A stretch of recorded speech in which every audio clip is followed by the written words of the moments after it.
Salam Guru Penggerak. Perkenalkan, saya Victor Efrar Sandewa, calon guru penggerak angkatan 6 dari Kota Palu. Berikut ini saya akan memaparkan koneksi antar materi modul 2.3. Saya akan merefleksikan pembelajaran pada modul ini, yaitu yang pertama tentang coaching dalam pembelajaran. Coaching itu berasal dari kata coach yang dalam bahasa Inggris berarti alat transportasi, seperti halnya bis ataupun kendaraan yang besar yang berfungsi untuk mengantarkan orang dari suatu tempat ke tempat tujuannya. Seseorang yang mengantarkan timnya untuk meraih keberhasilan. Seorang coach itu mendengarkan dengan aktif, mengajukan pertanyaan berbobot, memancing ide-ide, dan memfasilitasi pertumbuhan daripada coachee. Dengan kata lain, si coach memaksimalkan potensi daripada si coachee dan mengantarkannya dari kondisi sekarang ke kondisi baru yang lebih baik. Nah, selain coaching, ada juga beberapa teknik dalam pengembangan diri seperti mentoring, di mana mentoring adalah suatu proses di mana seorang teman atau guru atau pembimbing menolong untuk menggunakan pengalamannya agar dapat membantu mengatasi kesulitan masalah. Selain itu, ada juga kita kenal dengan konseling. Konseling itu adalah hubungan bantuan antara konselor dan klien yang difokuskan pada pertumbuhan dan penyesuaian diri serta pemecahan masalah. Lalu ada juga kita mengenal fasilitasi. Fasilitasi sebagai sebuah proses di mana seseorang yang dapat diterima oleh seluruh anggota kelompok secara substantif berdiri netral untuk membantu kelompok memperbaiki masalah yang dihadapi.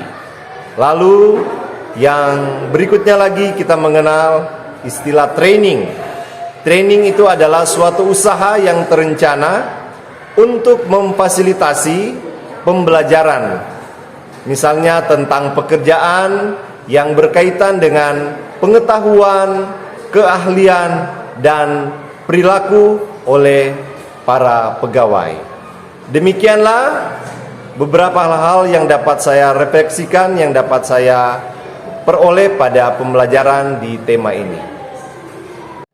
Tantangan yang diperoleh yakni bagaimana usaha untuk mengembangkan kualitas pembelajaran.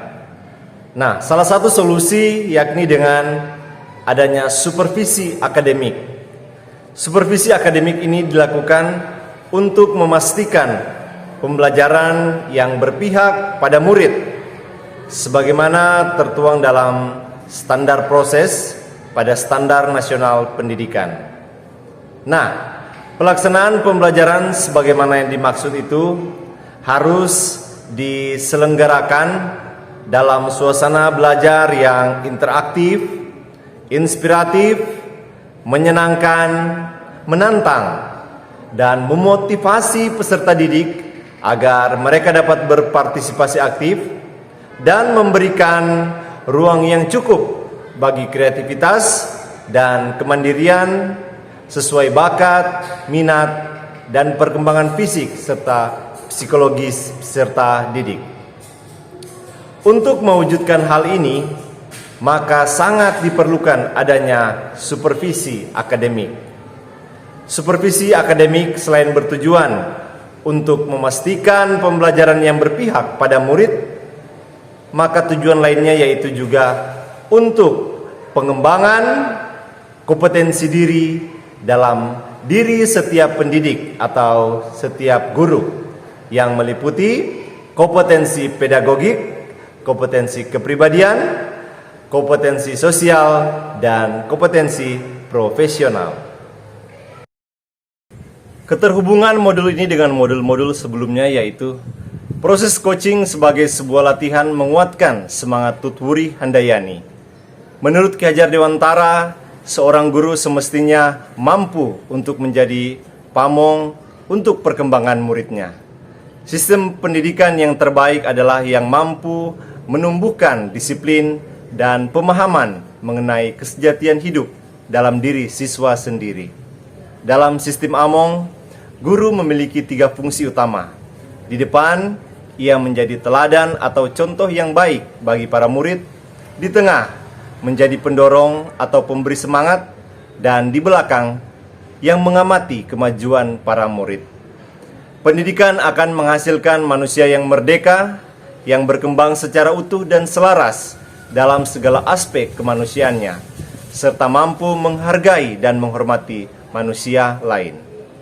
Dalam proses coaching merupakan sebuah ruang perjumpaan antara guru dan murid, sehingga keduanya membangun rasa percaya dalam kebebasan masing-masing.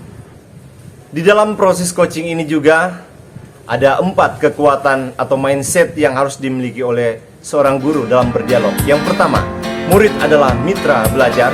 Yang kedua, dialog yang emansipatif. Dan yang ketiga, tercipta ruang perjumpaan antara guru dan murid. Dan yang keempat adalah menumbuhkan kasih dan persaudaraan.